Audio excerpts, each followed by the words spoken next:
To remove and install the lower control arm on your ProStar S4 Indy Adventure, follow these steps.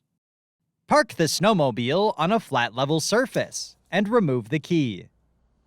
Then, safely elevate the snowmobile. Reference your owner's manual for proper lifting techniques.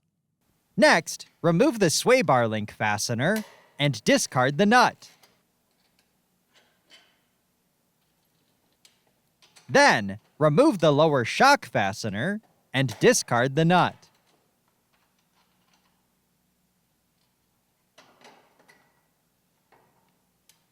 Continue by counter-holding the lower control arm spherical bearing and remove the fastener, nut, and washers. Discard the nut.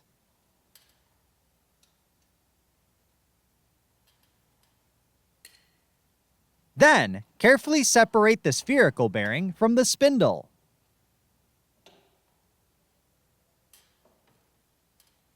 Next, remove the frontmost pivot fastener and nut.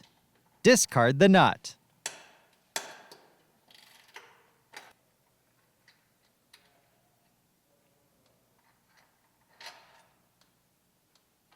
Then, remove and discard the flange nuts securing the pivot shafts to the sled.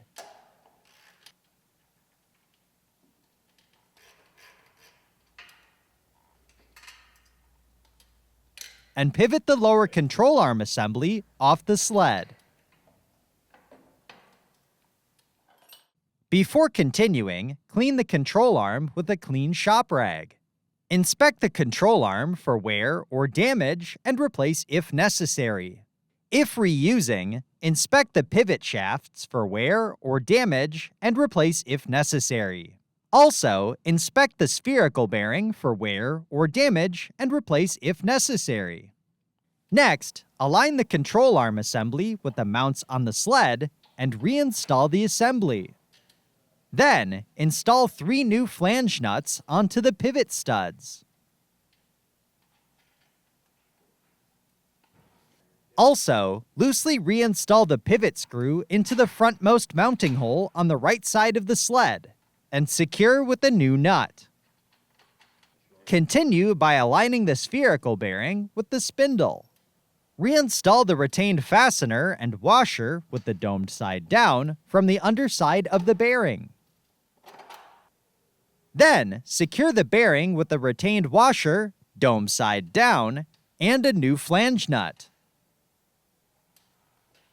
Before continuing, inspect the shock bushing, as well as the sway bar link bushing for wear or damage, and replace if necessary.